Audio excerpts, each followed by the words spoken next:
정비구역 지정이 나고 나면 추진위원회 승인을 거쳐요. 이 추진위원회는 전체 주민들의 50%의 동의를 받는 거죠. 소유자들이 50% 받아가지고 추진위원회를 승인받는데, 재미난 건 뭐냐? 추진위원회 승인할 때는 추진위원회 뭐 설립 동의서가 있어요. 그때는 그 안에 추진위원장 감사부터 해가지고 추진위원들 리스트 다 적거든요. 이때 보면은 나름대로 싸움이 많이 일어나요. 추진위원장 밀고 있는 사람들이 다 다르기 때문에 어떤 사람은 누구를 추진위원장을 해서 감사를 넣고, 어떤 사람은 누구 위원장으로 해서 감사 넣고 추진위원 넣는데, 아하, 알고 보니까 추진위원이 뭡니까? 두 개 다 들어가는 거거든요. 그래서 서로 먼저 신청해서 구청으로 승인받는 사람이 추진위원장이 되는 겁니다. 그래서 좀 약간 위치가 좋고 인권 개입이 많은 곳들은 추진위원장 할 때부터 싸움이 많이 벌어질 수밖에 없는 구조죠. 그 추진위원장 싸움은 그 뒤에는 정비업체들의 미리 선점을 하기 위한 싸움이라고 보시면 좋을 거예요. 그리고 난 뒤에 추진위원회 동의한 사람은 조합 설립에 동의한 걸로 간주를 해가지고 말 그대로 추진이 승인받고 나면 바로 조합 설립 동의서 진구를 하게 돼 있죠. 그래서 저는 솔직히 말씀드리면 이 추진위원회 단계는 불필요한 단계가 아니겠나라는 생각을 많이 가져요. 그래서 조합 설립 동의서는 75% 받아야 되잖아요. 그래서 추진위원회에 동의서 내신 분들은 조합 설립에 동의한 걸로 간주가 되고 나머지 분들에게 동의서를 받습니다. 근데 제가 첫 번째 시간에 말씀드린 것처럼 동의서 5장 남았다, 10장 남았다, 3% 남았다, 5% 남았다. 절대 이 말 듣지 마십시오. 이렇게 저희가 현수막을 만드는 이유가 뭐냐면, 사람들 다 냈단 소리네? 야, 이러다가 뭐 말 그대로 조합 설립 될 것 같아.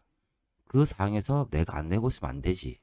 라고 해서 현수막 하나 붙이면서 조용히 와서 동의서 내시는 분들이 많습니다. 그러다 보면 이 현수막 한 장이 동의서 2, 3%를 더 올릴 수 있다는 거죠. 동의서 진구 어느 정도 완료가 되면 선거관리위원들을 모집해서 선거관리위원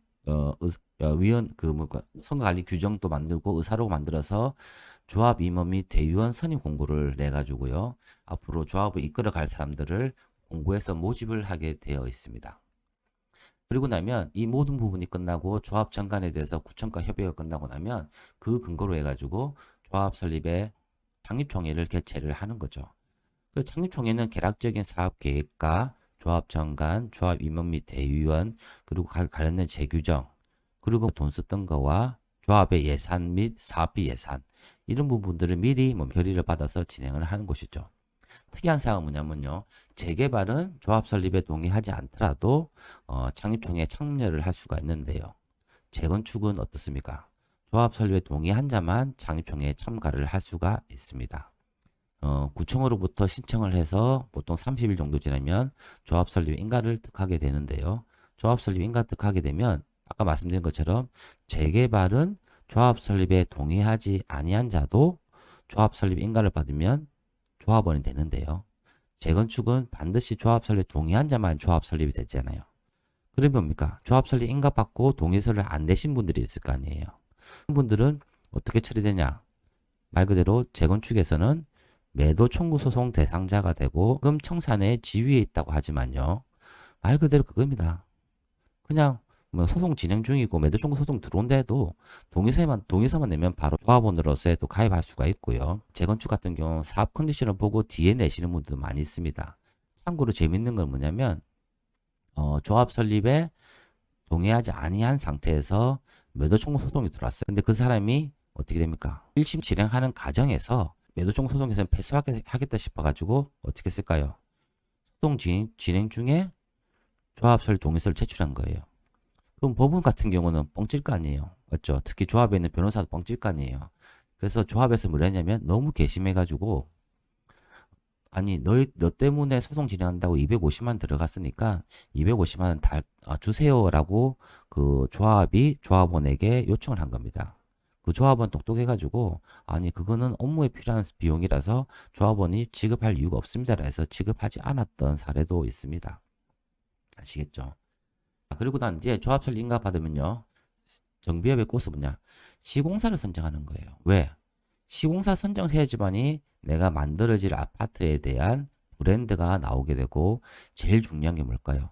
돈 없는 조합에 돈이 들어가게 되는 거예요. 즉 시공사의 입찰 보증금을 대여금으로 전환해 가지고 보통 입찰 보증금은 50억, 100억 이런 비용들이 보통 관리 처분 때까지 들어가는 조합 운영비와 사업비 이런 부분들에 대해서 들어가는 비용들을 시공사로부터 자금을 차입하게 되는 거죠. 그 뒤에 시공 선정하게 되면 최초에 정비구역 지정받았던 설계안 가지고는 사업이 안 된다고 판단하는 거예요. 즉 용적률도 낮은 것 같고 동 배치를 보니까 이건 또 아닌 것 같아. 그래서 시공사 브랜드에 맞게 설계를 바꾸기 위해서 통상적으로 시공사 선정을 하고 나면 건축 심의를 바로 안 들어가게 되고 정비구역 변경을 들어가게 돼 있어요. 그 정비계획 변경이죠. 그렇게 들어가서 보통 한 1년에서 1년 반 정도 시간이 걸릴 수가 있습니다. 그 사이에 향후에 조합원들의 감정평가를 하기 위해서 조합원들의 가지고 있는 종조자산에 대해서 기초조사를 실시하게 됐어요. 재개발들은 물건 자체가 다 다르기 때문에 기초 물건 조사를 다 만들게 돼 있는데요.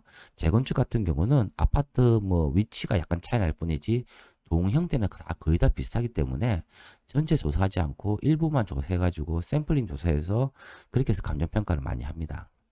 아시겠죠? 그리고 기초조사 끝나고 나면 그 사이에 조합은 정비 계획 변경을 통해서 용적률이 상향되고 설계가 좀 약간 예쁘게 만들어진다면 그 이후에 건축 심의를 통과하게 되고요. 건축 심의 통과하기 전에 대전 같은 경우는 교통 영향 평가를 먼저 받게 하고 건축 심의를 받는 경우도 많고요. 교통받고 건축 심의 받는 경우도 있지만은 거의 순위가 교통받고 건축 심의 이후에 그 각종 영향 평가들을 또 받게 돼 있어요. 그래서 지금 서울 같은 경우는 이런 신속통합계획 방식에서 건축 심의 때 한꺼번에 같이 통합으로 해서 심의를 받으려고 하고 있는 상황이다 보니까 시간적인 절차 부분에서 간소화가 많이 되고 있습니다. 그 이후에 건축 심의는 말 그대로 안 되는 게 아니고 큰 그림을 그리다 보니까 시간이 걸릴 뿐이 다 통과된다고 보면 되고요. 그 이후에 건축 심의가 통과되면 사업 시행 인가를 신청하기 위해서 사업 시행 인가를 위한 총회를 개최해야 돼요. 즉 뭐냐면 사업 시행 계획서를 주민들로부터 동의를 받아야 된다는 거죠. 그래서 총회를 거치고 나서 사업 시행인가 신청하게 되면 말 그대로 행정적인 업무다 보니까 시간이 좀 뭡니까 걸릴 뿐이지 다 통과가 된다고 보시면 좋아요. 그래서 사업 시행인가를 받게 되면 설계가 확정되다 보니까 어떻습니까? 뭔가 평가를 할 수 있겠죠. 자, 1번이 뭐냐면 조합원들의 종전자산 평가는 사업 시행가 시점으로 평가를 하게 돼 있고 그 평가 내역서를 딱 주게 되면 어떻게 됩니까? 온 동네가 시끄럽죠.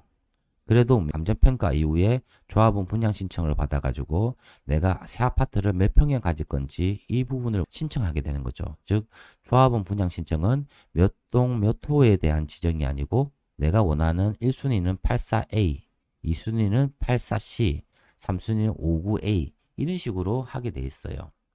그 신청이 끝나고 나면 통상적으로 지금처럼 경기가 안 좋을 때는 그러니까 조합원들의 분양 신청률을 한 80% 이상 돼야지 시공사들이 현금 청산자의 비율이 낮다고 판단해서 그나마 시공사의 공사 본계약을 하게 되는 건데요. 요즘은 어떻습니까? 그래서 항상 보면 분양 신청이 끝나고 나면 조합에 물어보셔야 될 거, 조합원 분양 신청률이 몇 프로 됐습니까? 라고 물어보셔야 돼요. 시공사 입장에서도 감정평가 때문에 시끄러웠지. 분양 신청 많이 안 하면은 현금 청산자 할 사람이 많이 생기죠. 그리고 공사비 같은 경우도 시공사 선정할 때는 평당 500 이렇게 들어왔다가 지금 공사비 올라가지고 평당 700, 800을 불러야 되는데 이 세 단계가 정말 부담스러운 단계죠. 즉 이어서 하는 게 뭐냐면 감정평가 오픈, 분양 신청, 그리고 시공사의 도급 계약 이 세 개의 부분이 제일 예민한 부분이라 시끄럽죠. 그래서 내가 봤을 때는요. 옛날에 경기가 좋았다가 이렇게 지금처럼 안 좋아지고 다시 살아난다면 초기에 있는 즉 조합 설립을 앞두고 있는 재개발 쪽에는 손대지 마시고 1번이 피값이 많이 떨어졌으니까 사업 시행 인가 이후에 감정평가 오픈된 곳을 찾으십시오 라고 했는데 요즘은 이 말을 못하겠어요. 왜? 이 애들 공사비 협의를 하다 보면 제한 들어올 때랑 본계약 할 때랑 너무 차이 나니까 너무너무 시끄러운 거예요. 그래서 제가 저 6월 달에 말씀드렸죠.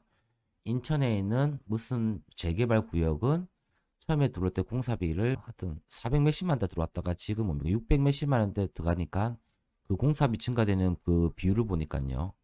거의 비율이 100% 28%가 떨어지는 그런 사례도 있었기 때문에 이런 부분이 쉽지 않죠. 이런 우여곡절을 다 끝나다 보면 관리처분 계획안에 대해서 사전 공람을 하게 되고 그러니까 그와 동시에 총회를 통해 가지고 전체 주민들에 대해서 공사비가 증가된 부분에 대해서 보통 3분의 2 결의를 받아야지만이 법적 안정성이 있기 때문에 시공사 공사비에 대한 3분의 2 결의를 또 받는 거예요. 그래서 관리처분 인가 총회를 거쳐서 인가를 하게 되면 그대로 이주를 나가게 되어 있는 겁니다. 그 이주 나가게 되면 제가 이거 뭡니까? 이주를 안 나가는 사람들 있죠. 현금 청산자와 세입자들, 상가 소유 세입자들은 영업손실 보상 금액이 현실적으로 너무 낮기 때문에 소송까지 많이 가고 있죠. 이주 개시하고 나면 이주 개시가 끝나기 전에 명도 소송을 제기하는데 그때부터 명도 소송 제기하고 난 뒤에 우리가 소유권 확보와 명도까지 하는 데는 거의 1년 반에서 2년 정도가 걸린다고 보시면 돼요. 그래서 관리처분 인가받고 나면은 허그에 주비 대출 한 3개월, 4개월 걸리죠. 이주 기간에 6개월 정도를 주죠. 그 이후에 명도 소송하는데 명도 소송이 너무 길어요. 그래서 제가 봤을 때는 사업 절차를 더 간소하고 현실적으로 소유자분들이 빨리 입주하여 명도 소송에 대해서 신청을 해가지고 소유권 확보가 되면 그냥 일반 분양할 수 있도록 해줘야 돼요. 지금은 건축물에 대해서 철거도 해야 되고 세입자 내보내야 되고 제가 봤을 때는 지금처럼 그 PF가 안 일어난 시점에서는 자금에 대해서 융통을 하기 위해서는 일반 분양자들의 돈을 또 받아야 되니까 이주기한 스타트 들어가면 명도 소송을 바로 진행하게 해서 1심에 대한 소유권 확보가 되면 일반 분양을 할 수 있도록 해줘야 돼요. 보통 이렇게 이주 철거 기간이 한 2년 걸리다 보니까 관리처분 때 받았던 공사비보다 물가 상승률에 대해서 요구를 할 수 있어요. 이때 뭡니까? 또 시공사하고 공사비 싸움이 벌어지는 거죠.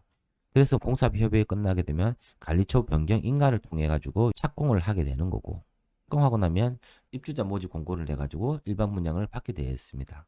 이런 1년의 과정을 거치는데 왜 제가 현수막으로 해가지고 재개발 절차를 만들었냐면 여러분들이 길에 지나가다가 재개발 재건축에 대해서 절차를 알 수가 없잖아요. 보이는 현수막들이 어떤 사업 절차를 거치고 앞으로 어떤 절차를 거칠 건지에 대해서 여러분들에게 알려드리려고 제가 현수막으로 보는 재개발 재건축을 만들었어요.